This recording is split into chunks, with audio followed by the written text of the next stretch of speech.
کوئی بھی آپ کو موٹیویٹ کر رہا ہے، وہ کیا کچھ کہہ رہا ہے، کیا کر رہا ہے، وہ کبھی بھی آپ کو تعلیم صحیح نہیں دے سکتا۔ کیوں؟ اس لیے کہ جو تعلیم وحی الہی کے بغیر ہوتی ہے وہ ناقص ہوتی ہے۔ انبیاء کی تعلیم وحی الہی کے ساتھ، لہذا اگر کوئی آدمی آپ کو موٹیویٹ کرتا ہے کتاب و سنت کے ساتھ، وہ آپ کو درست سمت لے کے جائے گا، ورنہ تو ہر آدمی آپ کو الجھا دے گا۔ میرے بھائی، نبی پاک کا اسوہ حسنہ، ہمارے ہاں لوگوں نے سنت شریعت سمجھ کس کو لیا ہے؟ ہمارے ہاں لوگوں نے سنت شریعت سمجھا ہے صرف پگڑی باندھ لی، بہت عظیم سنت ہے امامہ باندھنا۔ بعض لوگوں کا خیال ہے صرف داڑھی رکھنا، داڑھی بہت عظیم سنت، بہت عظیم سنت، انبیاء کرام کی پسند ہے۔ اور آپ کو پتہ ہے اللہ تعالیٰ نے عورتوں کو داڑھی دی ہی نہیں، یہ مرد کا زیور ہے۔ ہاں یہ مردانہ کام ہے، داڑھی مرد کا زیور ہے۔ اور پھر یہ آپ کے جسم کا حصہ ہے، داڑھی کا وزن کوئی نہیں ہوتا۔ پوچھ لیں جنہوں نے بڑی رکھی ہے، بے شک ان سے بھی پوچھ لیں، یہ وجود کا حصہ ہے، اس کا کوئی وزن، کوئی پریشانی۔ اور ایک اور بات نوجوانوں آپ سے کہہ دوں چلتے چلتے، بغیر داڑھی کے آپ سونے لگ رہے ہوں تو لوگ کہیں گے پیارے لگ رہے ہو، اچھے لگ رہے ہو، خوبصورت لگ رہے ہو۔ اور داڑھی کے ساتھ اگر کسی کو پیارے لگو نا تو جو تعریف کرے گا وہ تو تعریف ہی بڑی روحانی قسم کی ہے، وجدانی۔ یعنی آپ داڑھی کے ساتھ اچھے لگیں تو لوگ کہتے ہیں کتنا نورانی چہرہ ہے۔ اب دیکھو اس تعریف کے پیچھے جو جملوں کی ترتیب ہے اس میں حسن کتنا، داڑھی، امامہ، سفید لباس، اور پھر یہ کہ مسواک کرنا بڑی اعلیٰ سنت ہے، میٹھا کھانا بڑی اعلیٰ سنت۔ لیکن یہی 4-5 سنتیں نہیں میرے بھائی حضور کی، یہ بہت بڑا مسئلہ ہے۔ بعض لوگ سمجھ فلاں جی سنت شریعت پہ عمل کرتا ہے، کیا کرتا ہے کہ داڑھی پگڑی والا ہے، وہ خدا کے بندے یہ عظیم سنت ہے، کون اس کا انکار کر رہا ہے؟ لیکن نبی پاک کا تو اسوہ حسنہ ہے، اس کے پیچھے تو پوری زندگی ہے۔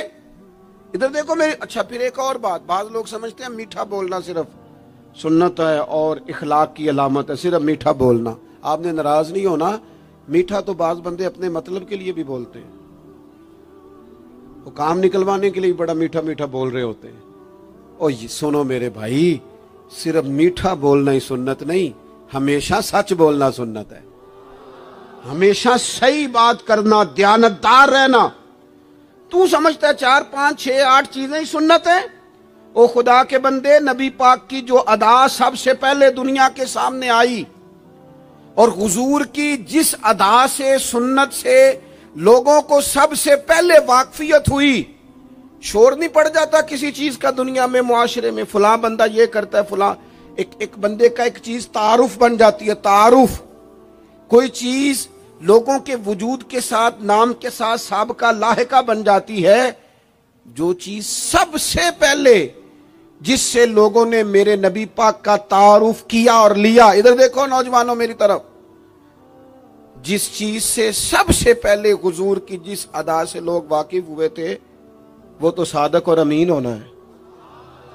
سب سے پہلے لوگ واقف ہوئے تھے کہ ہمیشہ سچ بولتے ہیں، ہمیشہ سچ۔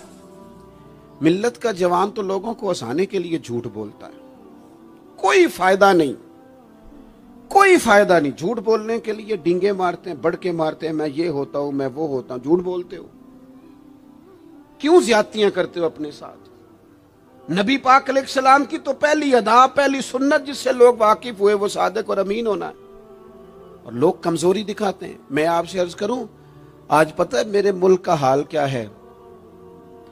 آج اتنے درد میں ہیں لوگ، اتنی تکلیف میں ہیں۔ امیر لوگ تو پیٹرول پہ بحث کرتے ہیں، پیٹرول پہ زیادہ تر وہ لوگ بحث کرتے ہیں جن کی گاڑیاں بڑی ہوتی ہیں۔ غریب پیٹرول پہ بحث نہیں کرتا، وہ تو کہتا ہے کرایہ 10 روپے بڑھ گیا بس کا، کیونکہ اس کو تو بس میں آنا جانا ہے، پیٹرول سے تو اس کا لینا دینا نہیں۔ یہ تو امیروں کی باتیں، تگڑے لوگوں کی باتیں۔ یہ سارا عالم، اس ملک کا سب سے بڑا مسئلہ نہ قانون کا ہے، نہ معیشت معاشرت کا ہے، اس ملک کا سب سے بڑا مسئلہ دیانتداری کا ہے۔ یہاں اگر دیانتداری ہو جائے، سچ بولنے والا، بات کرنے والا سچ بولے۔ اذان سن لیں جی پہلے، ڈاکٹروں کے بارے میں رائے کیا ہے؟ چلیں بتائیں وابڈا والوں کے بارے میں رائے کیا ہے؟ آپ اپنی بھی ایک آدھ مولویوں پیروں کے بارے میں رائے کیا ہے، بس یہی حال کیا گیا، الا ماشاءاللہ بد اعتماد کر دیا گیا۔ ایسا نہیں ہے کہ صرف کسی ایک گروہ ایک طبقے کے بارے میں بددیانتی کو فروغ دیا گیا، جھوٹ کو۔ آج بھی کسی بھی شخص کو آپ لے لیں، اس کے بارے میں سچائی سے زیادہ جھوٹی خبریں زیادہ پھیلائی جاتی ہیں، افواہوں کا دور۔ اپنی زندگی میں جوانوں سچ بولو، دیانتداری کا مظاہرہ کرو۔ اس ملت کا جوان کیسے ترقی کرے گا جس کی ماں کہتی ہے کہ پتر تو سچ ہی نہیں بولتا، تو جاتا کہیں ہے بتاتا کہیں ہے، تو بات ہی ٹھیک نہیں کرتا، کیسے بات سنو۔ نبی پاک صلی اللہ تعالی علیہ وسلم نے جب مختلف جگہوں پہ تبلیغ دین کے پیغامات بھیجے تو ہرقل بادشاہ کو بھی حضور نے پیغام دیا۔ بڑا سیانہ آدمی تھا، سمجھدار تھا، معاملہ فہم تھا۔ اس نے کہا میں کوئی جذباتی فیصلہ نہیں کرتا، کچھ چیزوں کے حضور کے بارے میں کچھ چیزوں کے سوالات میرے ذہن میں ہیں۔ اس نے کہا یار یہاں کوئی آیا ہوا ہو نا، مکے کا سردار، لوگ تجارت کے لیے آتے ہیں، کوئی سمجھدار سیانہ سردار وزادار آدمی تو لے کے آؤ۔ ابو سفیان ابھی مسلمان نہیں ہوئے تھے، وہاں گئے ہوئے تھے، اور آپ کو پتہ ہے کہ وہ ہر جنگ میں آگے تھے کلمہ پڑھنے سے پہلے۔ ان کو بلا کے لوگوں کو پتہ چلا یہ آئے ہوئے ہیں، تو لے جا کے بادشاہ کے سامنے کھڑا کر دیا۔ ابو سفیان کہتے ہیں جب اس نے سوال جواب شروع کیے تو ظاہر ہے میں مخالف گروہ میں تھا۔ جب کوئی مخالف گروہ میں ہوتا ہے اس نے تعریف تو نہیں نہ کرنی ہوتی، وہ صرف ہمارے ملک میں رواج ہے کہ لوگ جو پارٹی چھوڑ کے آ رہے ہوتے ہیں اس کی بھی تعریفیں کر رہے ہوتے ہیں، اور جدھر جا رہے ہوتے ہیں پھر اس کی بھی۔ اللہ جانے کیسے اپنے دل کو سمجھاتے ہیں، ضمیر کو مطمئن کرتے ہیں، اللہ ماشاءاللہ۔ ابو سفیان کہتے ہیں میں چونکہ دوسرے گروہ میں تھا تو بادشاہ نے جو بات بھی پوچھی میں نے رائے مخالف دی۔ جو بھی پوچھا کہ وہ محبوب علیہ السلام جو دعوی نبوت کرتے ہیں، ان کا کلمہ پڑھنے والے امیر ہیں، غریب ہیں، بات کیا ہے، جنگیں ہوئی ہیں، تو نتیجہ ایک طویل گفتگو ہے۔ ابو سفیان کہتے ہیں آخر میں بادشاہ نے ایک سوال پوچھا، یہ جوان زیادہ غور کریں گے، سوال پوچھا۔ ابو سفیان کہتے ہیں مجھ سے کہنے لگا وہ جس کریم محبوب علیہ السلام نے دعوی نبوت کیا ہے، کیا کبھی انہوں نے جھوٹ بھی بولا ہے؟ ابو سفیان کہتے ہیں میں چپ کر گیا۔ ایک منٹ کے لیے میرے دل میں خیال آیا معاذ اللہ کہہ دوں بولا ہے، پھر میں نے سوچا یہ تو عرب کی وزاداری کے خلاف ہے کہ میں جھوٹ بولوں، اور پھر ابو سفیان کہتے ہیں میرے دل کے کونے سے آواز آئی میں کوئی اور بات کروں گا تو شاید کوئی تھوڑی دیر کے لیے سوچے، اور اللہ کے رسول نے جھوٹ بولا یہ تو مانے گا ہی کوئی نہیں، یہ تو مخالف نہیں مانیں گے، کافر مشرک نہیں مانیں گے۔ بادشاہ کہنے لگا سوچتے کیا ہو، بتاؤ کیا کبھی انہوں نے جھوٹ بولا ہے؟ تو ابو سفیان کہتے میرے ہاتھ میں چھڑی تھی، میں نے اٹھا کے دوبارہ زمین پہ رکھی۔ میں نے کہا بادشاہ وہ رشتے میں میرے بھتیجے لگتے ہیں، میری ان سے مخالفت ہے، میں ان کے مقابل فوجیں تک لے کے آتا ہوں، وہ ہمارے بتوں کو برا کہتے ہیں، رائے کا اختلاف اپنی جگہ پر، لیکن وہ میرے سامنے پیدا ہوئے میرے بھتیجے ہیں، میں نے انہیں ماں کی گود میں بھی دیکھا ہے، دادا کے کندھوں پہ بھی دیکھا ہے، سیدہ خدیجہ کا دولہا بنے بھی دیکھا ہے، میں نے ان کی گود میں ان کی بیٹیوں کو کھیلتے بھی دیکھا ہے۔ اختلاف اور مخالفت اپنی جگہ پر وہ کریم میرے سامنے پیدا ہوئے اور ان کے مقدس بال میری آنکھوں کے سامنے سفید ہوئے، ان کی زبان سے جو بھی نکلتا ہے حق اور سچ ہی نکلتا ہے۔